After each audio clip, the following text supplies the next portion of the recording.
Salam profit untuk semua trader base. Menjawab pertanyaan yang sering masuk ke PM di Telegram. Sebenarnya teknik follow trend harus pakai berapa time frame?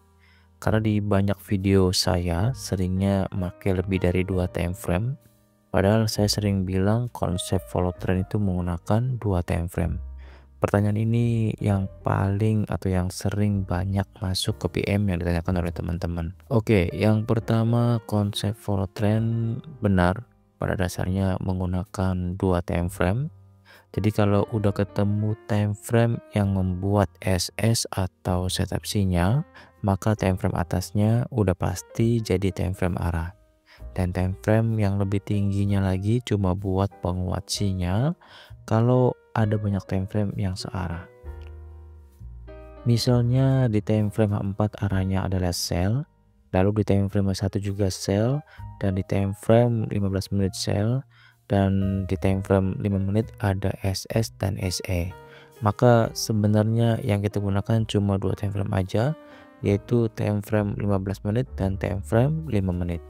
Kalau misal di time frame 4 sell dan di time frame satunya udah ada SS, maka yang kita pakai cuma time frame 1 untuk pola SS dan SE.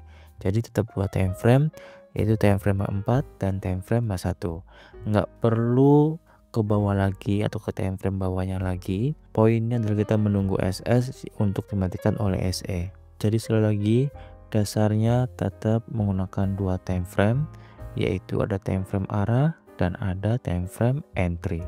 PR kita kalau udah nentuin arah cuma nunggu SS terbentuk lalu dimatikan oleh SE. Jadi cuma gitu aja cara termudahnya, karena setiap time frame memiliki trennya sendiri dan konsep ini berlaku di teknik follow trend. Oke, langsung aja kita ke chartnya lagi karena ada banyak drama di trading kali ini. Awal saya pakai time frame 1. Di sini ada break support, artinya arahnya adalah sell. Kalau di time frame 1 udah ada arah sell, maka di time frame bawahnya wajib cari sell aja. Jangan ambil peluang buy. Fokus sama arah aja sampai ada arah yang baru. Misal arah barunya adalah break resistance atau buat setup buy CB1 atau dominan. Maka kita akan stop mencari setup sell. Berikutnya kita ke time frame bawahnya, yaitu di time frame 15 menit. Di time frame 15 menit market juga buat arah sell karena break support, dan kalau kita lihat di sini market masih belum ada SS. Kalau di sini misalnya ada buat SS, maka kita cari SE lagi, yaitu di time frame ini, yaitu di time frame 15 menit. Dan kita nggak perlu turun time frame lagi ke time frame 5 menit atau ke time frame 1 menit. Tapi karena di sini masih belum ada SS, kita akan turunkan time frame lagi ke time frame 5 menit. Di time frame 5 menit juga sama, di sini break support, jadi arahnya masih sell juga, dan lagi-lagi di sini masih belum ada SS atau setup sinyal. Kalau misalnya lagi di sini udah ada SS buy, maka kita akan tunggu SS sell-nya di time frame 5 menit ini untuk kita entry. Tapi karena nggak ada SS lagi, maka kita akan turunkan time frame lagi ke time frame 1 menit yang merupakan time frame terkecil. Di time frame 1 menit di sini ada buat SS buy dominan break. Jadi kita tinggal tunggu market buat SS sell untuk kita entry. Sambil nunggu kita mesti lihat batasan time frame atasnya. Sebagai arah kalau kita lihat di sini potensinya di time frame 5 menit atau time frame atasnya market akan buat setup buy dominan break. Kalau udah buat dominan break di time frame 5 menit, maka kita stop atau jangan cari sell lagi di time frame 1 menitnya. Bisa kita lihat di sini, walaupun di awal saya pakai time frame 1 dan time frame 15 menit buat arah, tapi kalau ada SS maka yang dipakai sebenarnya cuma 2 time frame, yaitu time frame 5 menit dan time frame 1 menit yang akan jadi fokus kita untuk teliti menunggu SE dengan melihat di time frame 5 menit juga tidak berubah arahnya. Kecuali kalau kita udah entry tapi time frame M5 nya berubah, kita bisa lihat time frame atasnya lagi, yaitu time frame 15 menit sebagai time frame arah berikutnya yang tidak boleh berubah. Karena kalau berubah di time frame ketiga atau time frame dari time frame arah, dipastikan kita udah kena SL dan harga akan koreksi lebih jauh lagi untuk membuat SS-nya atau untuk memvalidkan sinyal atau arah di time frame 1 jam. Kalau kita ngomongin multi time frame ini sepertinya sedikit rumit atau membuat kepala kita jadi pusing, karena multi time frame mewajibkan kita untuk jeli, jangan sampai ada arah yang berubah. Padahal kalau kita udah terbiasa ini sangat mudah, karena kita cuma mastiin arah di setiap time frame-nya tetap sama dan enggak berubah. Untuk melihat berubah atau tidaknya, teman-teman cuma lihat dari support atau resisten terakhir yang diberikan oleh harga atau setup CB1 dan dominan.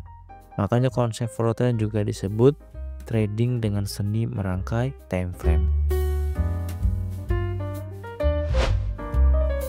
Pergerakan harga berikutnya, market di sini udah buat pola SS buy dominant break yang udah dimatikan oleh SS sell dominant break juga.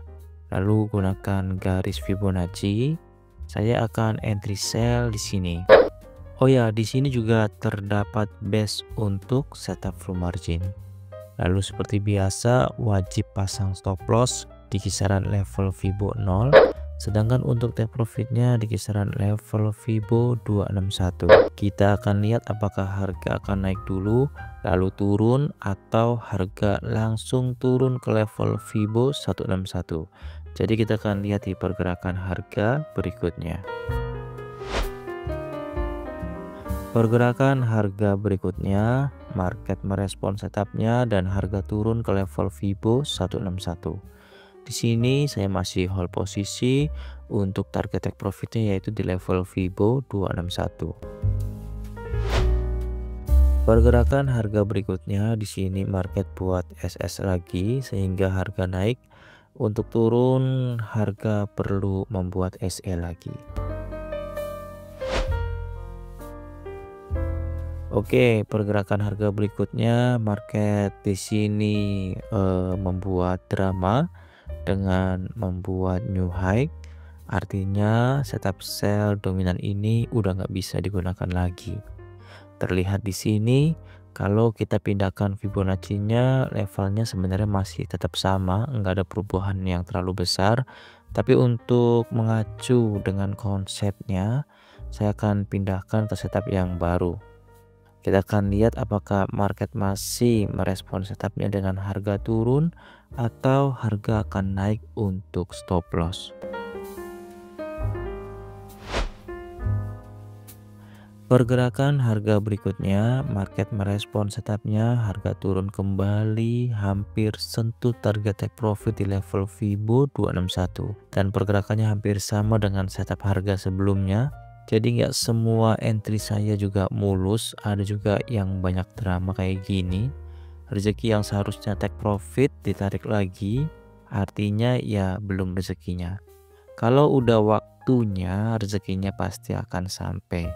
Harga masih tertahan di kisaran level Fibo 50 ini, karena kalau kita lihat pergerakan harga sebelumnya, level Fibo 50 ini menjadi level penahan harga.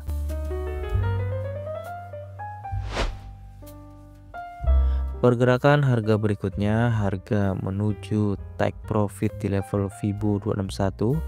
Sebelumnya ada drama market membuat 2 kali setup dan 2 kali hampir take profit. Tapi sekali lagi karena belum waktunya rezeki saya sampai, harga balik arah lagi. Lalu pergerakan yang ketiga, harga baru turun men-trigger take profitnya. Yang jelas arah di time frame 1, di time frame 15 menit dan di time frame 5 menit semuanya masih dalam kondisi sell. Jadi setup di time frame 1 menit ini menjadi setup yang direspon market walaupun sebelumnya ada banyak drama. Untuk di note lagi biar nggak banyak yang nanya lagi atau yang PM saya lagi, konsep follow trend dasarnya menggunakan 2 time frame, yaitu ada time frame arah dan ada time frame entry. Penggunaan banyak time frame hanya untuk memastikan banyak time frame yang searah agar mendapatkan entry yang berkualitas. Karena kekuatan entry dari konsep flow trend ini ada di arah di setiap time frame-nya. Semoga untuk penggunaan konsep multi time frame ini bisa teman-teman pahami. Kalau masih belum paham juga, teman-teman bisa PM saya aja ke Telegram. Oh ya, buat teman-teman yang mau silaturahmi ke grup Best Engulfing, teman-teman bisa kirim email ke boimchartis@gmail.com. Oke, sekian videonya, semoga bermanfaat dan semoga semuanya selalu diberkahi dengan profit konsisten. Terima kasih untuk semuanya.